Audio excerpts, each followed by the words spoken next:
আজ বেশ কিছু স্থানের জন্য বজ্রপাতের সতর্কবার্তা জারি করেছে আবহাওয়া অধিদপ্তর।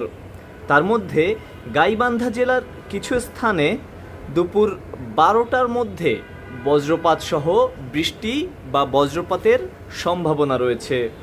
পরবর্তী সতর্কবার্তায় বলা হয়েছে জামালপুর, ব্রাহ্মণবাড়িয়া, নরসিংদী, নাটোর, বগুড়া ও সিরাজগঞ্জ জেলার কিছু স্থানে আজ দুপুর 3টার মধ্যে ঝড়ো হাওয়া সহ বজ্রপাত, বজ্রবৃষ্টি বা বৃষ্টি হওয়ার সম্ভাবনা রয়েছে।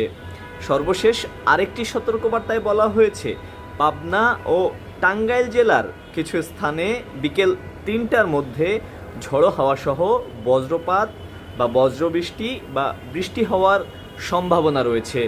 বজ্রপাতের শব্দ শোনা গেলে বা ঘন কালো মেঘ হলে, বজ্রপাতের সম্ভাবনা তৈরি হলে ঘরের বাইরে যাবেন না।